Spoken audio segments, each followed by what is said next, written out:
How y'all doing? Princess Auto delivered a couple things I bought today. It's always a good day when the package man shows up.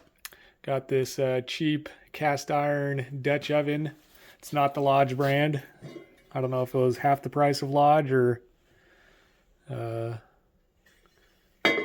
quarter of the price less, but anyways, decided to go with the cheaper no-name Chinese knockoff. Came broken in the box, but instead of shipping it back or asking for a refund, really doesn't affect it at all because all the strength of the handles on this side, as you can tell, that side was just a little, I don't even know if it was cast like that or what, but barely holding on. So why they designed it like that instead of having two meaty pieces or meaty connections, like I said.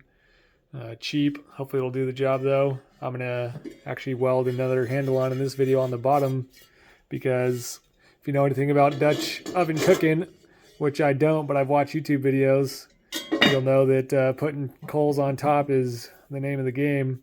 Well, this is a rounded off top. It's not flat. So could coals sit on here? Yes, but they're all going to be more likely to fall off, whereas a lot of your nicer made Lodge or other brand cast iron Dutch ovens are going to have a lip like this, so that when you put your coals on, it's going to stay on. Well, I flipped it over and thought, hey, this is a perfect lipped top to keep the coals on. So I'm just going to put a handle right here, so that when I'm cooking, I can grab that handle, check on my tater tot casserole, whatever I'm making. So that's what this video is going to be about. Just decided to stick it on my wood stove in my garage, give me a little more hot metal to radiate some heat in here.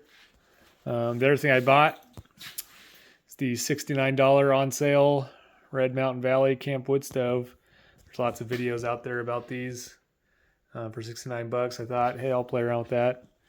And it's probably going to be my backup emergency heat for my house, because I already have a chimney, but no wood stove in the basement. Right now we're just running electric 24/7. So if the power ever goes out, we have no backup heat source. So I thought, hey, I'll buy one of these for 69 bucks.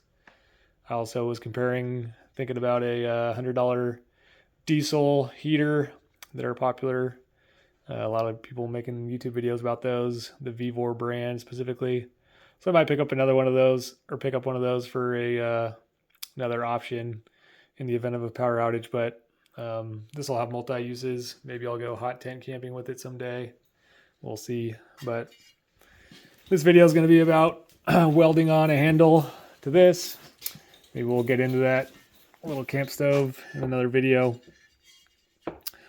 So go ahead and clamp it in a vise if you're going to be doing the same thing. I got my rag just to make sure it doesn't, I don't know, damage the cast iron. I don't know if it would or not, but just thought, hey, I'll throw a rag on there. If the rag lights on fire, you'll know this was not a great idea, but we'll see what happens. Doesn't need to be perfectly flat, just hold it there. You'll have to make a handle out of whatever you got lying around, rebar. I happen to have not exactly this shape. I just bent it on the vise, but yeah, get your angle grinder going, cut yourself some sort of handle, piece of steel, scrap metal, get yourself set up. Might need a magnet if you want it to really stand when you go to make your weld, or you can just hold on to it.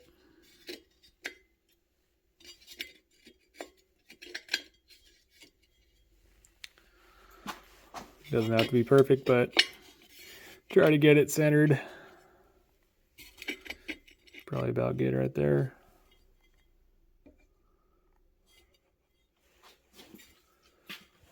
Will this, stick into the food if I do ever cook the other direction, or will the other handle stick into the food? Yeah, but since you're talking about a Dutch oven that has quite a bit of depth, not too worried about it. All right, we'll get our clamp on, and then we'll weld her up. Not really sure what heat settings are going to be best, so it's part of the reason I'm making the video, just so you guys can learn from what I do. This is a titanium flux 125 from Harbor Freight. I'm gonna just do the settings I had it on last time, kind of mid-range. I think C and 5 is for C and 5 would be for or that's C and a half. Yeah, so I'm running 35 wire. Looks like I'm in the 14 gauge range. So yeah, right about kind of half capacity of. I turn my wire speed up a little bit, but what this machine's made to do. Set up my camera and see how these welds turn out.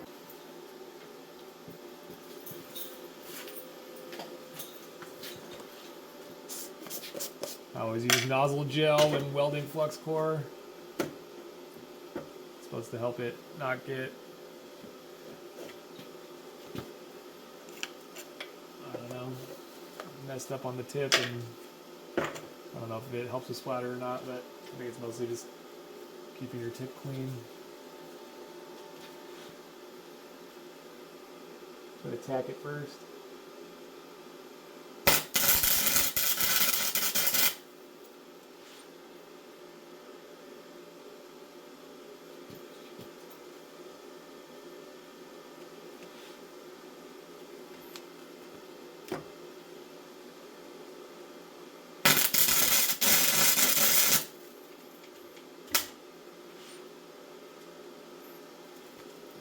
Might need some more heat. Looks like we're having a little bit of trouble.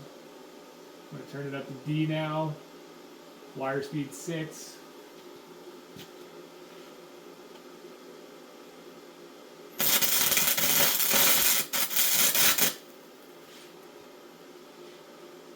We got a decent tack on that one.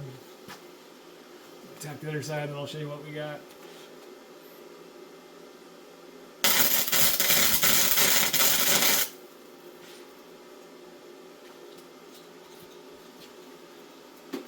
You hear the pan popping as it gets hot. Getting it out of the way for you.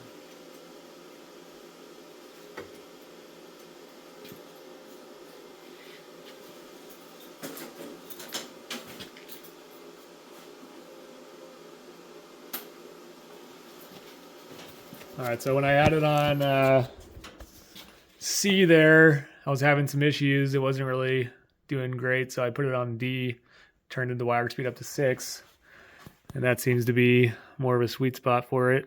I think it's gonna hold. I'm gonna go ahead and weld all the way around, and then I'll show you guys. All right, so there's the finished product. Not pretty, but a good weld is a weld that holds, and I think it's gonna hold fine.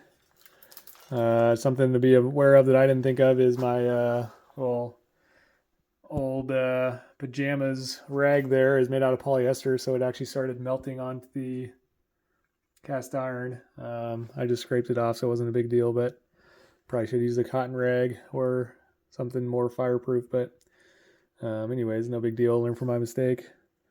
I was just filing down the little nub there from the broken piece and putting a little bit of a chamfer, at least making sure it wasn't sharp on the other broken part. But anyways, there's the original top.